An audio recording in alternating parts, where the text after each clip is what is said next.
Oke, Assalamualaikum warahmatullahi wabarakatuh. Berjumpa lagi dengan saya Herli Lestari ya. Di channel ini kali ini kita akan membahas tentang kebakaran. Nah, sekarang kan lagi booming nih ya yang namanya kebakaran di mana-mana.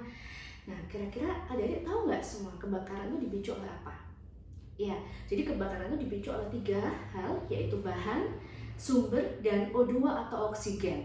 Nah, jadi segitiga ini ya eh, biasanya bisa menimbulkan kebakaran. Lalu bagaimana memutus ikatan segitiga ini? Adik-adik tahu biasanya pemadam kebakaran itu memadamkan apinya dengan cara seperti apa? Nah, kalau kalian punya ini ya, ini salah satu contoh untuk memadamkan api ya, atau yang namanya dengan apar. Ya, tahu isinya apa? Ya, jadi kalau ini isinya adalah CO2. Ya, jadi CO2 itu mendorong O2, akhirnya ikatan segitiga tadi itu akhirnya terputus. Seperti itu. Nah, kali ini kita akan mencoba untuk membuat ya, benarkah sih O2 itu bisa memicu kebakaran dan CO2 dapat mematikan kebakaran? Nah, yuk kita lihat ya. Jadi ini bahan-bahannya simple, mudah didapat. Kalian bisa dapatkan di apotek juga bisa. Ya, ini ada baking soda. Ya, saya sebutkan bahannya, ada baking soda, kemudian ada cuka, ada PK, ya larutan PK.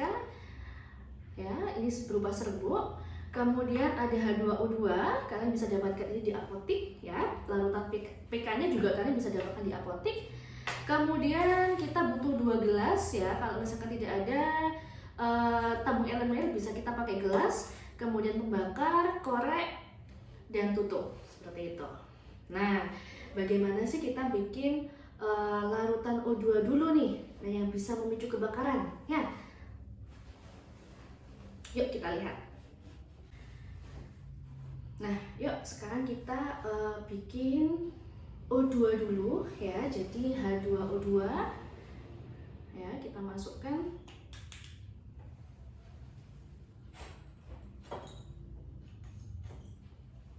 Oke, sedikit saja. Kemudian kita berikan larutan bubuk PK ini.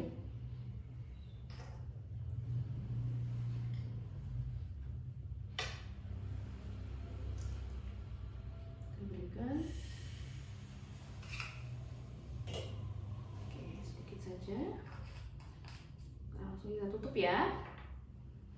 Nah, selanjutnya untuk membuat CO2 kita cukup ambil baking soda atau soda kue sama saja.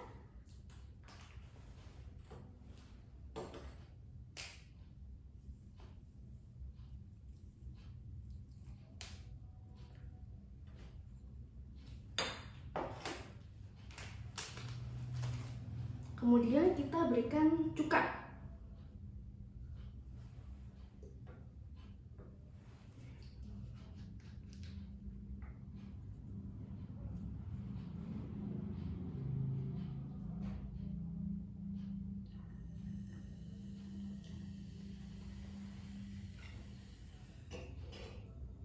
Nah, langsung kita tutup.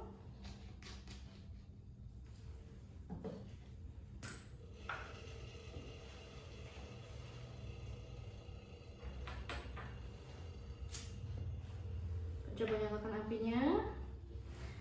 Nah, sekarang kita lihat kalau api ini ada di gelas yang tadi berisi O2, apakah menyala?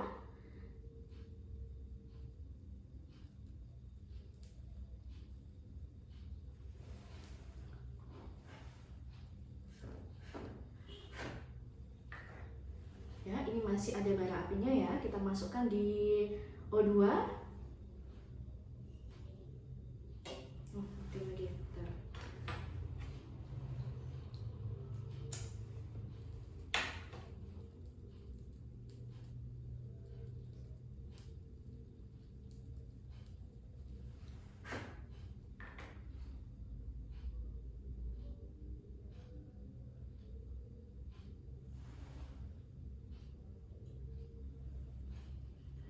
Nah, tuh menyala ya. Kemudian kalau kita menyala ya, Kalau kita masukkan di CO2, nah mati. Ya, kita coba lagi ya.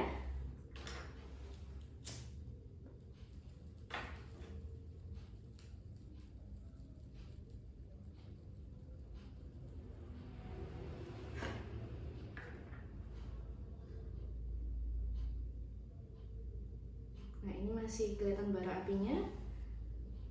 Kita masukkan di larutan O2 ya. Nah, menyala. Ya, ini ada apinya di sini di dalam. Kemudian kalau kita masukkan lagi ke CO2, bagaimana? Nah, mati. Oke, berarti terbukti ya bahwasanya O2 atau oksigen itu dapat memicu kebakaran, sedangkan CO2 dapat mematikan kebakaran. Sekian, terima kasih. Belajar biologi menyenangkan, bukan?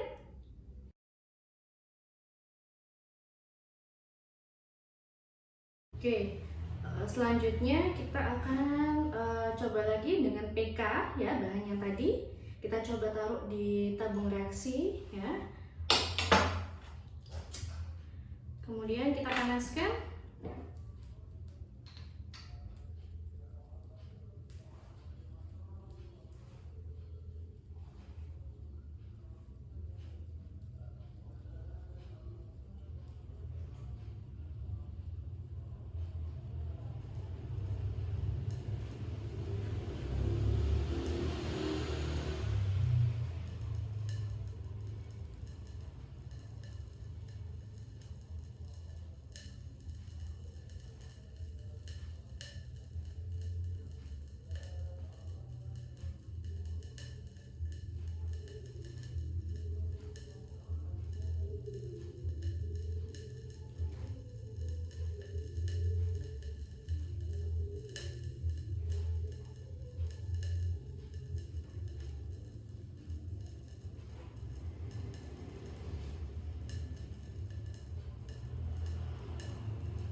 Nah, kemudian coba kita masukkan tusuk ya yang ada di sini, api ya. Nah, oke.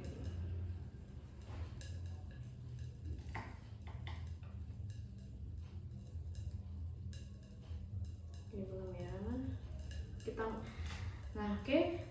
Kita ambil PK ya, bubuk tadi, kemudian kita letakkan di tabung reaksi, lalu kita panaskan.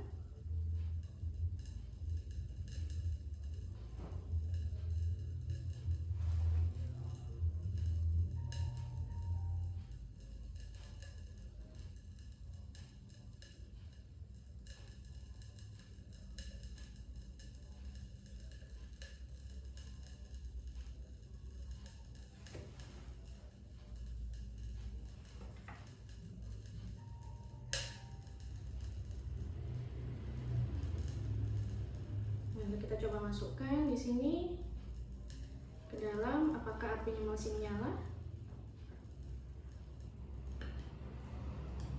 Nah, ya teman-teman ya, masih menyala apinya ya.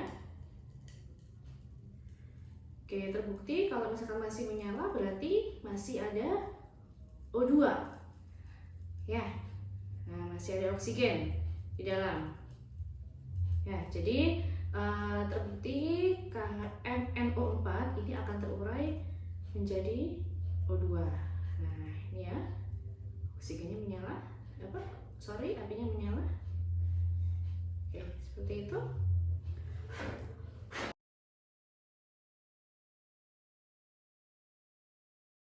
Baik adik-adik, untuk percobaan yang ketiga ini kita akan mencoba penurunan praktik bilangan oksidasi ya, atau yang biasanya disebut dengan reaksi redoks.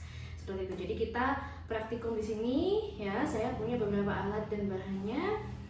Ya, ini ada air ya, kemudian ada PK, bubuk PK tadi, ada gula, ada vanis ya, kemudian ada fixar. Ya, jadi bahan-bahan ini semuanya ada di rumah kita ya.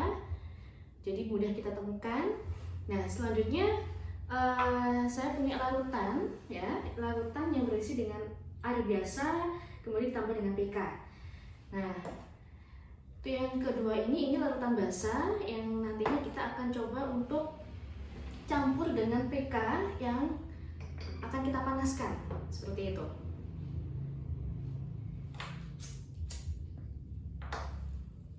Ya. Jadi PK yang tadi kita masuk ke tabung reaksi, kemudian kita panaskan ya, nanti akan kita lihat hasil warnanya seperti apa.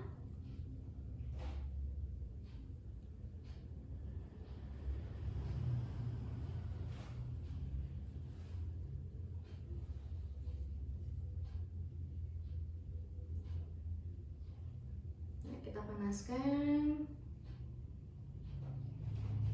ya, jadi tujuannya biar terurai ya KMNO4 ini.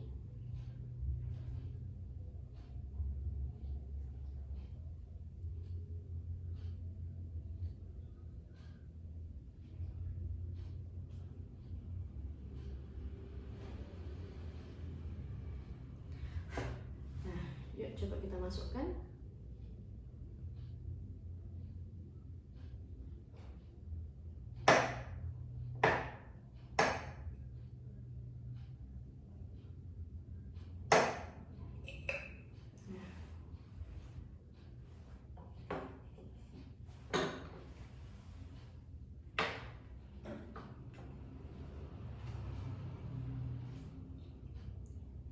Hasilnya lebih mudah ya ungunya ya, kalau ini lebih gelap ya, kalau ini agak ungu muda ya, lebih terang ya.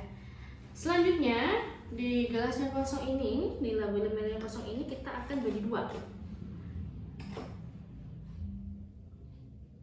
Kita bagi dua.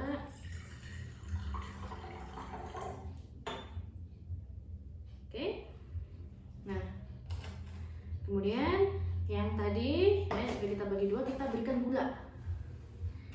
Nah, kalau nggak ada gula bisa permen, nggak apa-apa. Kita coba berikan gula.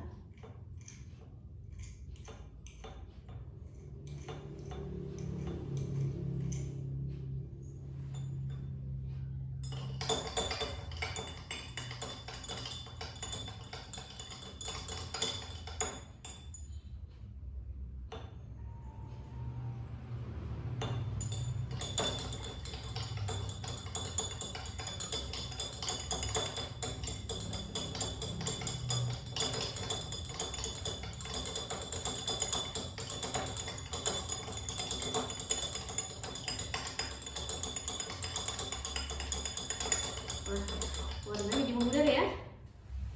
Nah, lama-lama seperti kuning kecoklatan ya. Nah, jadi memudar. Kemudian yang terakhir, saya punya sama larutannya seperti ini ya, jadi air biasa dicampur dengan PK. Nah, selanjutnya kita tambahkan dengan vanis ya. Nanti hasil warnanya seperti apa kita lihat.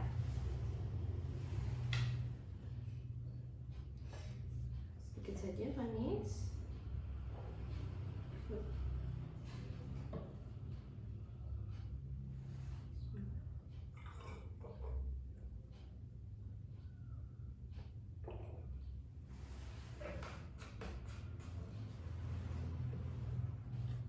Kemudian kita tambahkan piksel ya.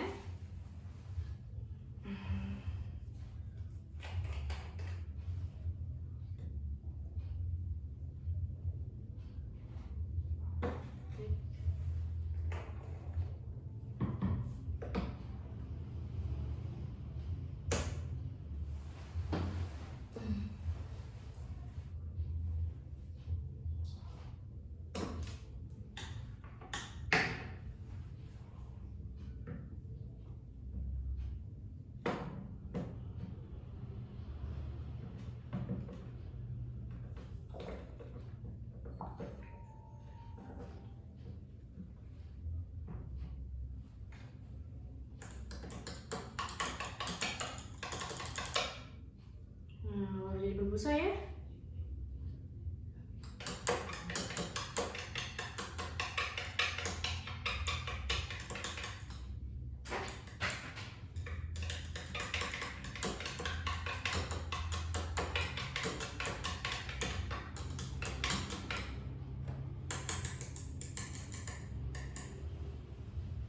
Oke, dari keempat gelas ini ya terjadi penurunan bilangan oksidasi. Nah, yang pertama ini Mn7+ ya. Yang kedua ini Mn6+. Yang ketiga tambahkan gula pasir Mn4+, dan yang keempat ini adalah Mn2+. Seperti itu. Oke, adik-adik semua bisa dipraktekkan di rumah. Selamat mencoba.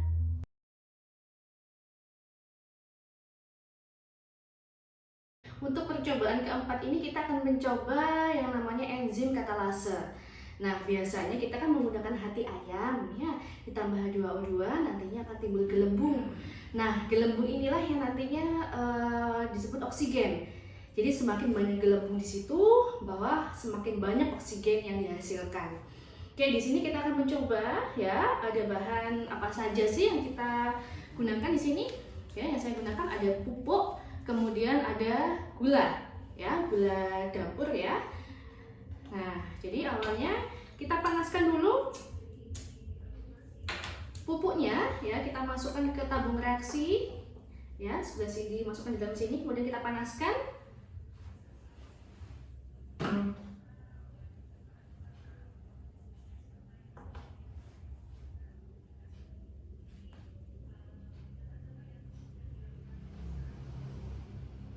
Ya, kita panaskan.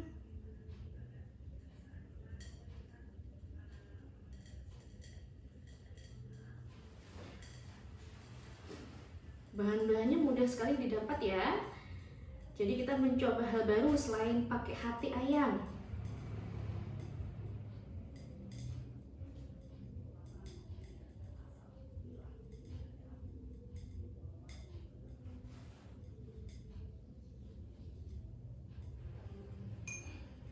Nah, di sini kita coba masukkan sedikit gula.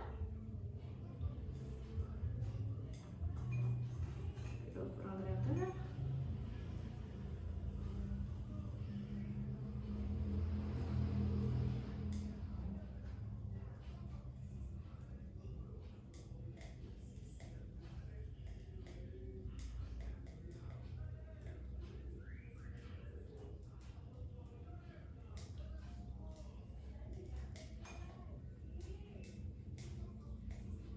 Terlihat ya.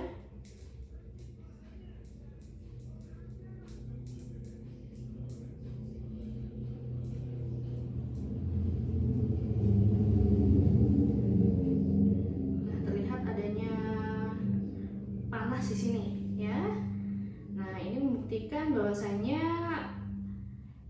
energi itu ada. Seperti itu.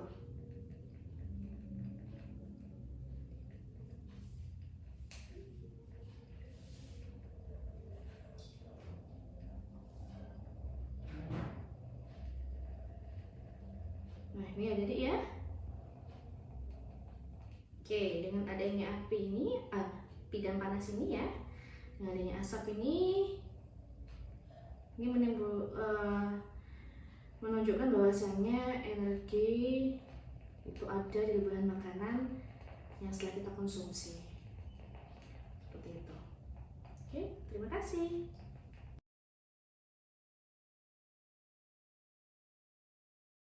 Oke, jadi kali ini kita akan melakukan praktikum percobaan yang kelima ya, yaitu tentang perubahan kalor. Nah, dimana ibu punya 3 bahan nih ya, ada Baiklin, kemudian ada Fixal ya, selanjutnya ada karbid. Nah, karbid ini bisa kalian temukan di toko bangunan ya. Nah, karbidnya ini kalian potong-potong, kalian hancurkan ya, bisa jadi 3 bagian seperti ini ya, sedikit saja. Oke, ibu juga punya gelas ya. Nah, yuk kita langsung saja kita masukkan Fixal.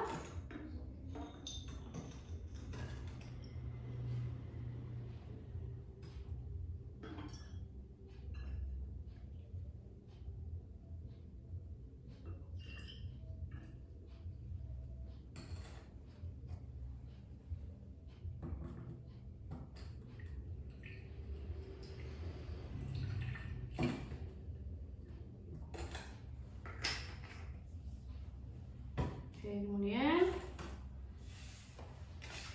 tutup, jangan lupa ya. Kita masukkan karbitnya.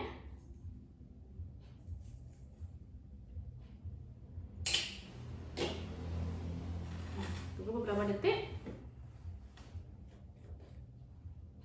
Kemudian kita ambil Vaseline sedikit saja.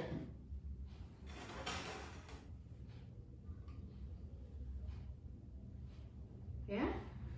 Lalu dengan cepat kita letakkan Vaseline ini ke dalam gelas tadi. Kita lihat apa yang terjadi.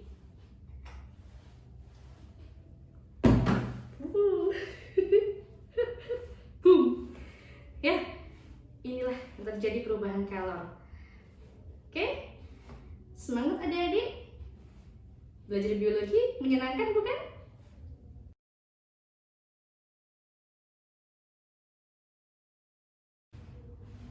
Oke adik-adik, kita akan percobaan ke-6 ya. Sekarang percobaan ke-6, praktikum mengenai uji amilum.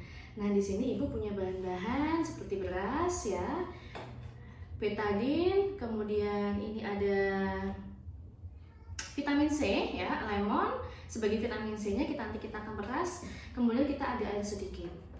Nah, awalnya kita ambil berasnya ya sedikit saja, nggak perlu banyak-banyak. Nanti kalau banyak-banyak kita nggak makan ya. Nah, kita teteskan betadine ya 10-5 tetes.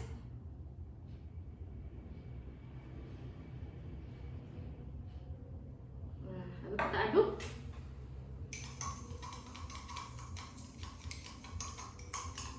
Nah, berasnya akan berubah warna seperti ini ya. Kemudian kita masukkan vitamin C ya. Kita masukkan perasan jeruknya.